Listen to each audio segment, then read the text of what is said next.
Assalamualaikum warahmatullahi wabarakatuh. Bagaimana kabar kalian hari ini? Alhamdulillah, insya Allah kalian dalam keadaan sehat walafiat. Anak-anak sekalian yang sedang semangat belajar di rumah, hari ini kalian akan belajar bersama-sama dengan Pak Ahmad pelajaran fikih. Oke, sebelum kita mulai pembelajaran kita awali dengan kita berdoa bersama-sama kepada Allah agar ilmu yang kita dapatkan hari ini menjadi ilmu yang bermanfaat dan kita semua, keluarga kita, Bapak Ibu guru kita, dan khususnya bangsa Indonesia diberikan kesehatan dan dibebaskan dari wabah corona. Al-hadhihi niyah al-Fatihah.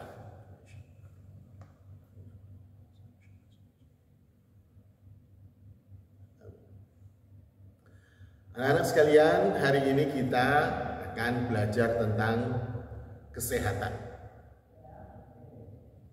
Agama Islam adalah agama yang sangat mencintai dan memperhatikan tentang kesehatan. Bahkan Rasulullah Shallallahu Alaihi Wasallam di dalam sebuah hadis menyatakan, "At-tahuru syatrul iman." Kebersihan adalah separuh dari iman. Artinya, orang belum dikatakan imannya sempurna jika dia belum menjaga kebersihan. Maka mulai saat ini kalian harus belajar menjaga kebersihan. Dimulai dari diri sendiri dan dimulai dari sekarang. Paham ya nak ya? Oke, kita lanjutkan. Kebersihan yang akan kita bahas hari ini adalah tentang khitan.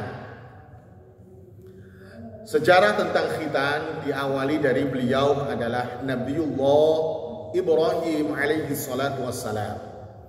Ibrahim adalah seorang nabi yang sangat terkenal, bapaknya para nabi. Kenapa? Karena beliau adalah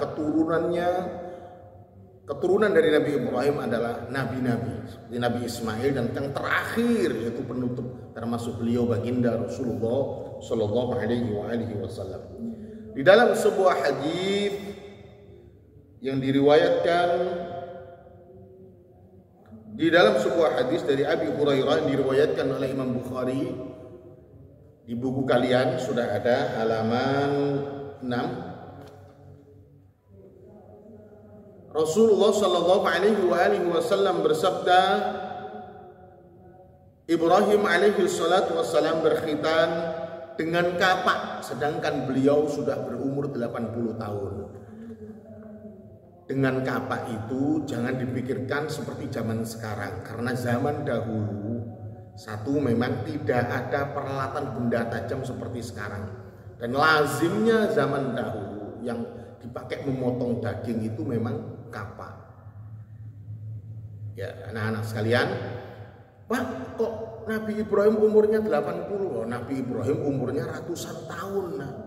80 tahun itu beliau ya masih kecil, ya kira-kira seperti kalian kelas 4 sampai kelas 6. Umurnya ratusan tahun, sedangkan umatnya Rasulullah Shallallahu Alaihi Wasallam umurnya rata-rata 60 tahun.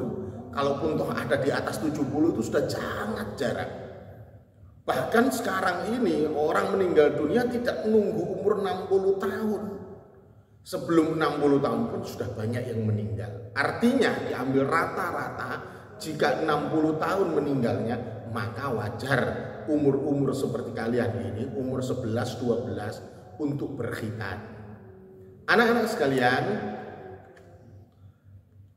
di dalam surat An-Nisa juga dijelaskan ayat 125, "Wa man ahsanu dinan mimman aslama wajhahu lillahi wa huwa muhsinu wattaba'a millata Ibrahim hanifa wattakhadallahu Ibrahim khalila," yang artinya, dan siapakah yang lebih baik agamanya daripada orang yang ikhlas menyerahkan dirinya kepada Allah sedang dia pun mengerjakan kebaikan dan dia mengikuti agama Ibrahim yang lurus, hanifa, dan Allah mengambil Ibrahim menjadi kesayangannya. Dengan demikian, melaksanakan syariat khitan merupakan salah satu bentuk kepatuhan, ketundukan kita atas perintah Allah Subhanahu wa Ta'ala.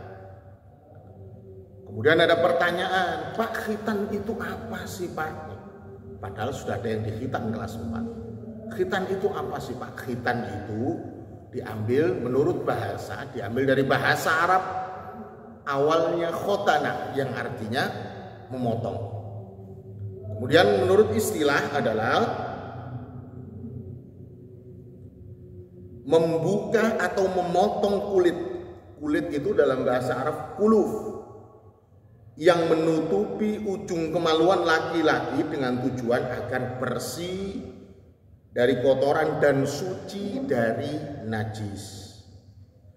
Dalam khitan disunnahkan untuk memotong hingga pangkal kuluf sehingga tidak tersisa kulit yang menggantung agar tidak ada lagi kotoran yang mengumpul di bawahnya. Ingat, orang laki-laki itu kalau buang air kecil, jika dia belum khitan, maka ada kotoran yang masih tertinggal di dalam kemaluannya.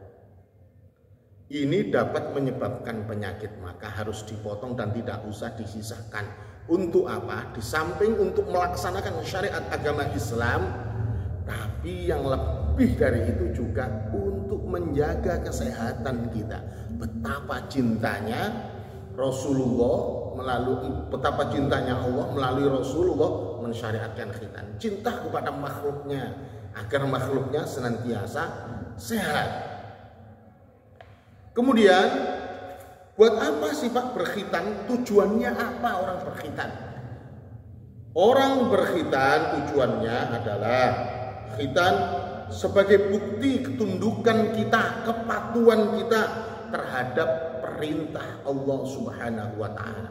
Kalau ngomong sakit, nggak ada orang khitan yang diulang itu, nggak ada, nggak akan berani diulang kembali 2 hari, bisa habis nanti. Kalau ngomong sakit, tapi sebagai bentuk kepatuhan dan ketundukan kita kepada Allah, maka kita nurut, ikut, patuh, ikut melaksanakan khitan. Apabila dilihat dari sisi kebersihan, khitan adalah ibadah yang membantu menjaga kebersihan badan. Balik lagi kepada kebersihan. Maka khitan adalah ibadah yang sangat dicintai karena mengandung hal yang baik, yaitu menjaga kebersihan badan. Apa hubungannya khitan dengan kebersihan badan? Praktek khitan dilaksanakan dengan memotong kuluf yang menutupi kemaluan laki-laki. Setelah diteliti secara medis, ternyata ketika laki-laki membuang air kecil masih tertinggal kotoran di dalamnya. Dan kotoran inilah yang harus dibersihkan. Karena kotoran ini dapat menyebabkan infeksi peradangan, bahkan dapat menimbulkan penyakit kanker. Kita bisa bayangkan. Naudzubillah, tsumma naudzubillah.